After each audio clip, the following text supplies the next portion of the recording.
How's it going out there, YouTube? Yeah, it's been a minute, hasn't it? Lots going on. I've been remodeling my house. You know, I did my deck last summer. Over the winter, I remodeled my kitchen and my living room, and boy, that's just ate up all my time. It's all done now, though, so now it's all about Hot Rod City again. I said that last time, didn't I? Didn't quite work out for me, but that's life. It's the way it goes.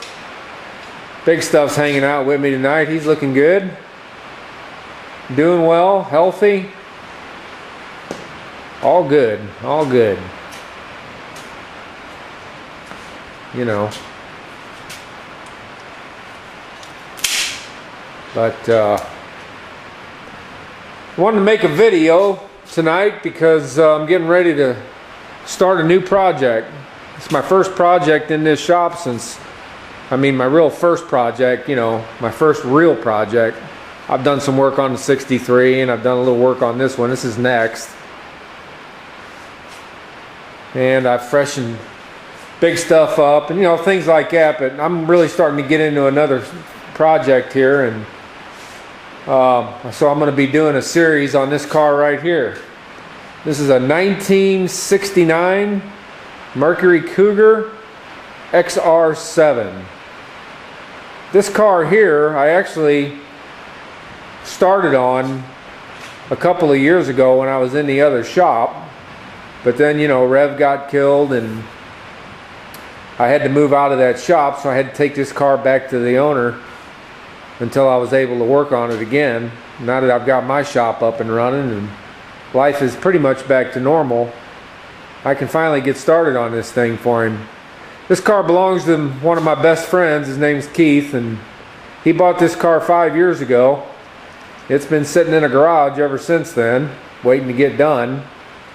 And I finally got to a place where I can help him with it, so that's why I'm doing it. This was Keith's first car, was a 1969 Cougar. He loved it. Got rid of it back in the day and always wanted another one, kind of like me and Miss Jean, you know. So he found this car 5 years ago and bought it with the hopes of one day turning it into something nice. Now, this car is all in one piece. It's all original, except for the guy who owned it before him. Put some headers on it and some aftermarket valve covers and a 4-barrel carburetor on that 351 Windsor engine. That thing runs poorly, but it runs. It's been sitting since, this whole car has been sitting, has not been on the road since 1998. Wow, 1998. So it's been sitting for a long time waiting to be done. As I said, it's got a 351 Windsor in it. The car is in pretty good shape considering its history. It's definitely has some rust issues. It definitely has some body issues.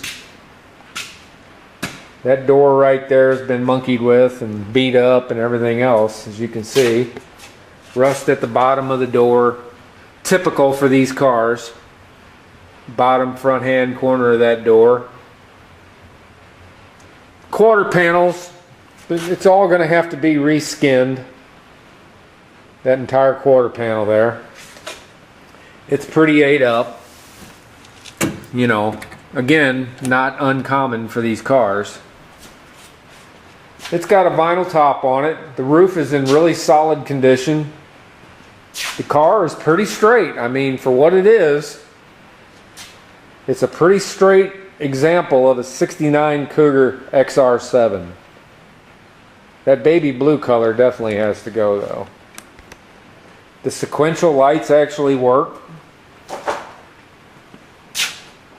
And I'll put it in the air here in a minute and we can look underneath it, but I wanted to take some video of the outside of the car. You can see here, these cars have a lot of problems with rusting in this area right here, and this one isn't that bad at all. Thank God it's been inside. It got saved just by sitting inside. And the back deck's in good shape. Here's the roof. we peeled back that vinyl, and that roof is in really good shape. Now that might not appear to be, but I just had a body man here who's going to do most of the body work on this car. That's been one of my biggest hang-ups, to be honest with you, since Rev died, is I haven't had a body man. And one of the guys I work with has had 2 cars done by this guy, and he does great work at reasonable prices. So I'm going to give him a shot on this Cougar. I think he's going to do us a good job. We had a good long conversation earlier tonight, and I think he's going to do us a good job on it. So I'm kind of excited about finding another body man so I can move along on some projects of my own besides this one. But this car, here's the driver's side of it. And again, you know, the quarter panel is going to have to be reskinned. This is all, you know, that's not good when that just pops off like that. It's all rusty underneath there and has some very definite issues. So the guy who was just here, his name's Mike. He's our body guy now. And we went all around the car and he pointed out different things, but he's pretty optimistic. He says, you know, I've started with a lot worse than this, and so have I. So I think the car is going to be okay. I think that by it sitting inside all these years, those hideaway headlights actually work too, by the way. Only when the car's running, which it does run. But I'm going to try and find a kit to convert that from vacuum to electric. I'm sure there's a kit out there somewhere. I'd almost bet money on it. I haven't even started looking yet. Here's the interior of the car, and again, it's all there. It's all in one piece. It hasn't been, you know, the door panels are in really nice shape. Terrible color. I mean, that color is, you know, circa 1969. But look at that dash pad. That dash pad is in perfect condition. There's nothing wrong with that dash pad at all. That can be dyed to any color we want. And them seats are in great shape. That's the driver's seat there. Now, the difference between a Ford and a Mercury is that you'll never find real leather in a Ford. But in a Mercury, these are real leather seats. Real leather. That's pretty cool. And like I said, it's all in really good shape. There's no cracks, there's no breakage or anything, and that's a full instrument cluster, including a tachometer and gauges rather than dummy lights. So that's pretty cool. I like that a lot. It's got a real nice console in it. And for a bonus, it's got your 1970s fur in the back panel. Isn't that cool? That's got to make the car worth at least a couple $100 extra $1,000, doesn't it?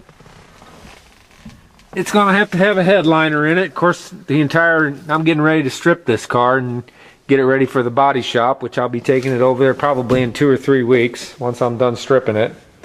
I'm going to pull the entire interior out of the car, including the dash, the instrument cluster, everything's coming out, just like we did on the Vega. And you know, everything's going to be changing colors, and so, but yeah, I mean, it's all there. Mike was pretty pleased with it, so he's interested in the job, wants to do the job for us. And I'm going to sub a lot of this car out. I'm not going to be doing a whole lot of work on this car. I'll be doing the stripping, the mechanical things and the wiring and those kinds of things, but all the body work, paint work and all that's going to be done by Mike, our new body guy. So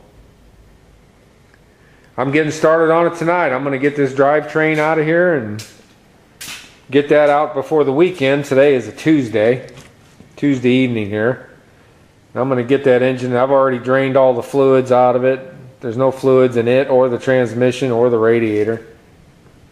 And going to pull all that out and take it up there to Fessler Racing and let him do the engine on this. Another quality Fessler Racing engine piece located in Troy, Missouri. If you need any work done, look him up on the internet. Fessler raceengines.com. Built a good, mean engine.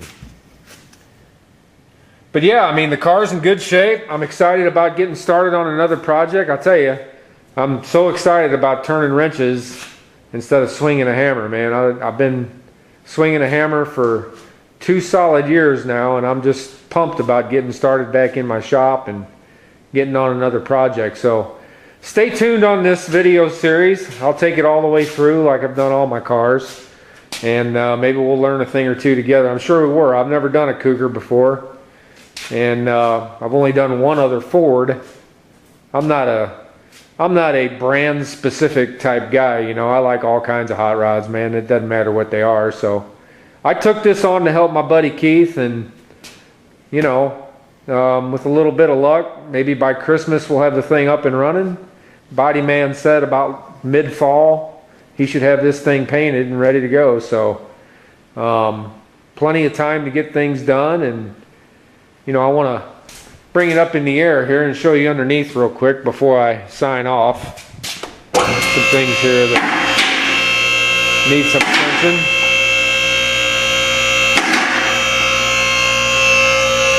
This is my next project right here, the Nova. You can see it's all gutted inside. This is going to be my everyday work car. At least in good weather, you know. Got a little small block in it. So I haven't even started on this thing yet. It needs a whole new front end underneath it. Some different rear end gears. It's got 4 56 gears in it. So that's my next project after I strip this one and get it off to the body shop. You can see that door right there. It definitely has some rust, but definitely fixable.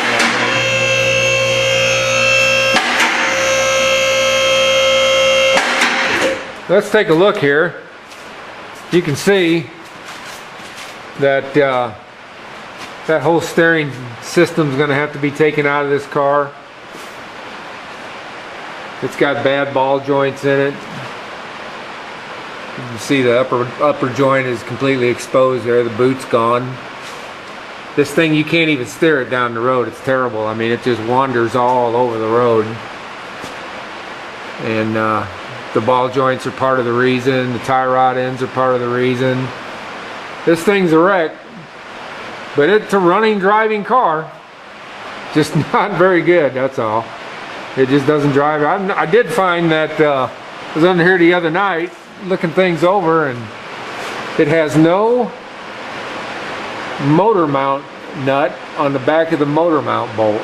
So he's been driving it around, or somebody's been driving around, oh heck, with no nut on the motor mount bolt.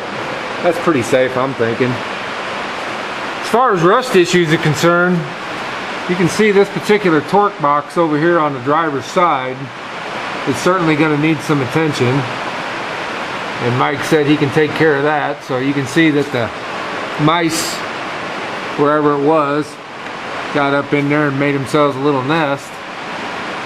But this is pretty typical damage for this particular car. These Fords, these Mustangs, Cougars, pretty typical for these cars. Nothing out of the ordinary there. It's got a hole right here in the floor, and we're pretty sure that we can just put a patch panel in there and it should do the job. The rest of the floor is pretty solid, so that's good. This car sat a long time. I think when it was parked it probably had a brand new exhaust system in it, but it's not new anymore. It's got a hole in the muffler and everything. The back end of the car is in relatively good condition. I mean, somebody put undercoating on it, and that probably helped to preserve the car somewhat and keep it from rusting out, at least from the underneath side. But it looks pretty good. And boy, it's pouring down rain here where I'm at. Absolutely pouring down rain. You can see that exhaust is all rusted now. The rear end, them wheels don't want to roll very well. I'm going to take them off and back the brakes off of it. So so it'll roll better. It's got your 1970s Monroe air shocks on it. Cool stuff, man. Very cool stuff. You see how long that car's been sitting with them things on there. So, you know, you can see that the car is dirty underneath. It's all going to get cleaned and repainted. It'll look great. Once again, the body guy's doing all that. I'm not going to do all that this time. Just going to sub it out. I'm going to take all that apart, and the engine out of it, the transmission, all that exhaust, going bye-bye. So that's where I'm at, starting a brand new series on a 1969 Cougar XR-7. So stay tuned to the series. I'll keep you updated. As soon as I get this stripped and off to the body shop, I'm going to start a series on that guy. I'm going to get it up and running too. So stay tuned. Thanks a lot for watching. I appreciate it. I'm glad to be back, and more videos to come. So thanks a lot.